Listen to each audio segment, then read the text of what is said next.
Welcome to MarcusG.tv. I'm Chef Marcus Juliano. I'm a chef on a mission.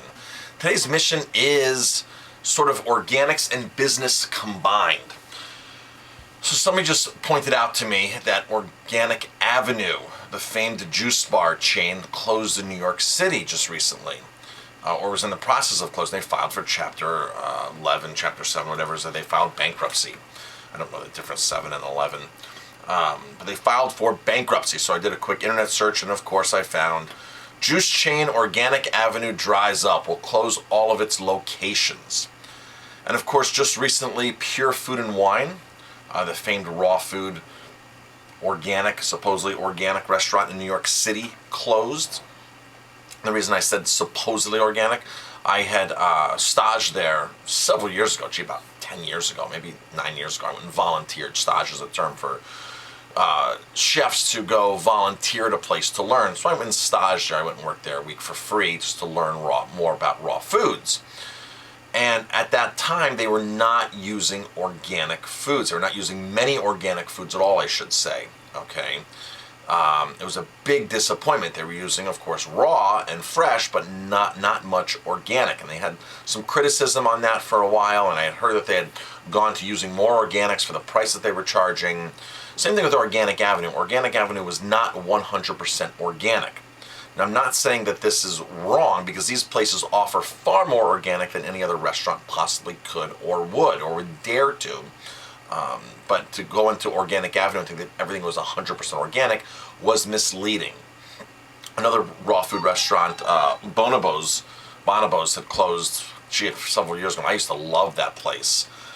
So here is the problem with organic, health, natural restaurants. First of all, the restaurant industry is such a narrow margin industry to begin with, extremely narrow margins.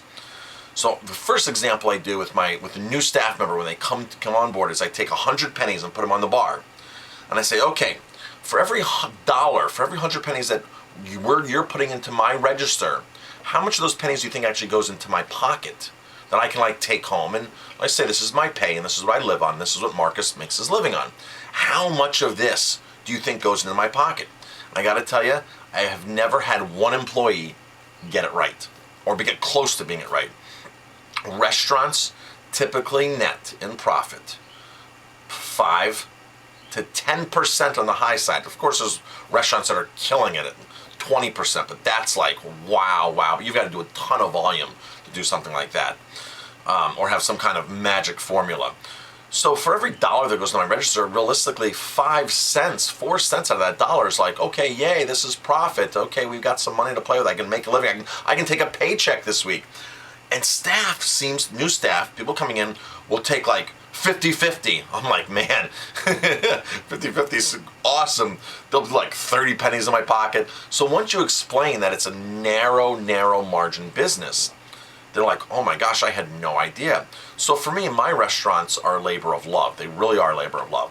See, Organic Avenue sold out a couple of years ago to an investment company. And I'm sure the numbers looked good for the investment company to come in there and say, yeah, we'll pump some money in here, we'll take over, we'll do whatever we got to do, we'll blow this up. So the numbers had to have looked good at some point. But now, if an investment company were to come into my restaurant to Aroma Time and start operating it, they would probably tell me to shut down.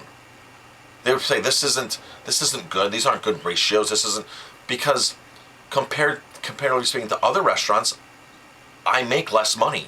I use far better ingredients. Now my new restaurant, Tony and Nick's Italian, we're not using much organic. There's a couple organic things over there, like organic sugar. There's not much organic there at all. There's 2 organic pastas. But I'm still using good ingredients. I'm still using fresh mozzarella we make every day. I'm still using San Marzano tomatoes. I'm using the great Caputo Double O pizza flour from Italy. So I'm using high-end ingredients. And I got to tell you, I still pay more money at Aroma Time for the same ingredients in the organic, natural versions. Organic tomatoes, canned tomatoes versus San Marzano tomatoes, organic tomatoes are still more. And so people just don't understand. Now you're taking that narrow margin, and you're increasing the ingredients across the board. Now, for example, my salt across the street at Tony and Nick's is a high quality Sicilian sea salt. But my good salt at Aroma Time is still 3 to 4 times the price. And this is like everything across the board. Now, at Tony Nix, we do use some really nice ingredients. So for our fryer oil, I'm not an advocate of frying, but for our fry oil, we use a GMO-free expeller pressed oil. It's 3 times the amount what other places are using. We still use hormone-free, antibiotic-free meats. We still use some sustainable seafood. When it comes to a lot of the other ingredients, I'm looking at the price comparisons. And it's just, it's like, wow, the prices. I never really knew the prices on the other side because I don't buy a lot of those cheap commodity ingredients.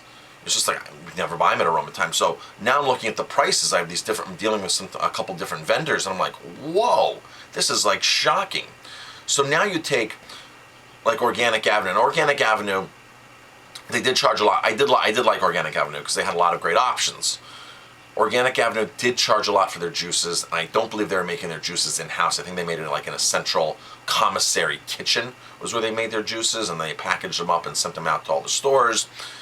And they were like $9 to $12. They were expensive, but some things people have to understand is this stuff is expensive. Food in general is expensive, and Americans spend the least percentage. Like 6% of our total income goes to food. When other countries, granted other countries will make less, but other countries are used to spending 20%. Even Canada spends like 9%. Canada spends more. When you go to some countries, they're spending like 20 to 30% of their income towards food. So us Americans are getting off cheap compared to what we're making. We're really getting off cheap. So Organic Avenue, sad to see them go. Pure Food and Wine, very sad to see them go. I guess it was her 3rd time closing this year. Looking back, when she was trying to get an investment after she had closed last Christmas, last New Year's, after looking back and seeing that operation, me as a restaurateur, if I had a ton of money and said, wow, this is a great project, I loved what she was doing. I loved what Sarna was doing. I loved the concept. I loved the food.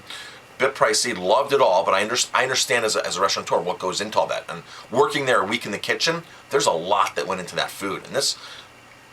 So there was a reason to justify the prices a lot of the times. But looking back, I was saying when she was trying to get an investor back in April, I said, I would never invest in her. I've seen her do interviews. I've seen the business. I said, the business, maybe somebody can make a go of that business, but she's not the right person for that business, was what I'm saying to my audience. So I said, if somebody gives her money, they're stupid.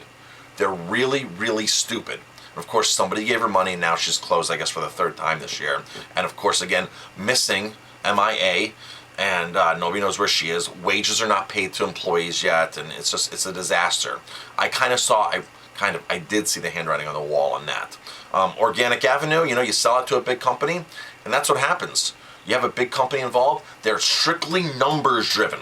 So McDonald's right now is closing 500 stores worldwide in Asia, and it's not that they're not making money, they're not making enough money, okay? These corporations, they're greedy bastards, and they're just not making enough money. Their sales projections are down. So for them, it's not worth it to keep a store that's making far less than a store that's making far more. Okay, for them it's not worth it. For me, as an independent restaurateur, if I can do anything on the side and I can make $50 a week extra without doing much work, $100 extra here or there, and I don't have to do much for that at all, hey, I'll put another $100 in my pocket as profit, right? But corporations don't think like that. It's all about massive performance to the stockholders look good, so it keeps the shares up, so it keeps the company in good image. So it adds a whole new dynamic. So again, if my restaurant was gobbled up by a big investor, some kind of investment firm, they would have said, Marcus, what you're doing is not sustainable, what you're doing is not worth it for us. And of course, I've been doing this for 12 years. I make a living. I provide for my family. I work hard at doing what I do, but I love what I do. Okay, I totally love what I do here at Aroma Time. And Tony Nix has brought me back to my Italian roots, my Italian heritage. I'm planning a trip to Italy next month with my family to do a whole fact-finding mission in southern Italy and meet some family members that I've never met before in Apulia and Fasano. So I'm really super excited about the new place. I'm really excited about food in general. And I'm not saying that Tony Nix has bad food. Tony Nix doesn't have bad ingredients. We have great ingredients, And a lot of the stuff that we're buying is imported, it's natural, right? But still, there's no organic label on it. There's no certification. It's not going through any of that kind of stuff, and it's not coming through an organic distributor. And organic distributors, the big one, United Natural Foods, UNFI, is a ripoff. I look at their prices of the same product that another vendor will have, and it's just like, what are these guys on? But they have a monopoly because NFI, United Natural, went in and bought up other companies. They went in and put other companies out of business. They infiltrated markets. They knew what they were doing, and now they have a monopoly with all the restaurants, health food stores. They're the main players, which is the reason why I'm so against Cisco and U.S. Foods merging. But now I don't buy from either of them. But other chefs think, oh, this is great. This is great. Two of the biggest food powerhouse distributors in the country are now want to merge and be like one huge massive company. And chefs are like, this is great, this is great. I saw it happen with UNFI, United Natural Foods. It's a disaster. They can start charging their own prices. They control the market. They tell you how much delivery minimums are, which most companies have a minimum. But it's just like, you want to play, you got to pay with them. And you pay dearly with UNFI to buy their products. So now Budweiser, AB InBev, Anheuser-Busch InBev, and SAB, South African Brewers, they want to merge. They're the two largest beer companies. Now they want to merge and be one huge powerhouse. I'm just saying, this is not good, people. This is not good at all. They control the market to begin with, but now it's just that much more control. And chefs, restaurateurs don't understand, oh, one vendor now, I can buy all my food, I can buy all my beer from one vendor. It's great, it's great. No, it's not a good situation. They're too big to begin with. So, sad to see Organic Avenue go. Pure Food and Wine, sad to see that go, although that was expected. I wasn't expecting that with Organic Avenue. But when it comes to restaurants are a tough business. That's why the failure rate of restaurants is so high, extremely high. Most people that get into restaurants don't know the restaurant business to begin with, which is the first problem. They open up a restaurant because they love food, they love cooking. They open up a bakery because they have pie recipes or cake recipes that their family says, oh, you're an awesome baker, you're an awesome cook, you should open up a restaurant. So, reality doesn't set in. They're naive, they don't have enough money. When you open a restaurant, you have to figure, you do a budget, you say, okay, I need $100,000 to open. Now you times it by 3 to 5. That's the rule. I did this across the street at my new restaurant. We figured out how much we needed.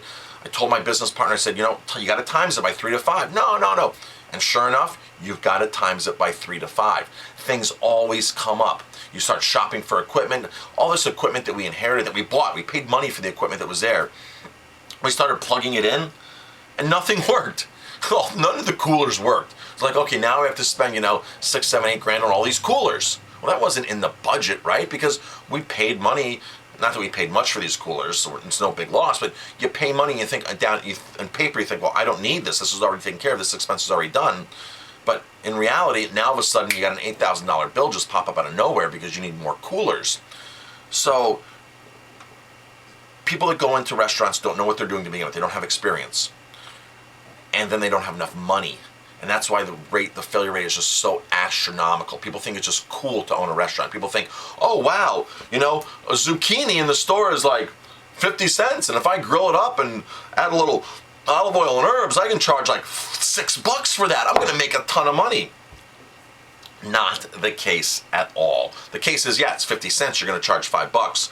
But what happens in between all that, it eats those profits up like crazy. Like crazy. So, I'm Chef Marcus Giuliano. Thanks for watching this video. If you like my videos, please hit like, subscribe to my channel. Go over to chefonamission.com. Check out what's going on over there. I have a lot of great posts. MarcusG.tv has a roundup of all of my videos. And if you're a restaurateur that needs help, check out 50mistakes.com. That's my cyber coaching restaurant website. Tons and tons of free videos. Awesome content over there. Send me an email, help@50mistakes.com or marcus@marcusg.com. I will get back to you, I promise. Sometimes it takes a while. My email box loads up or something goes into the trash or I miss something. But check all that out. Thanks for tuning in. And definitely check out my green certified restaurant, Aroma Time Bistro, and my new restaurant, TonyandNicksItalian.com.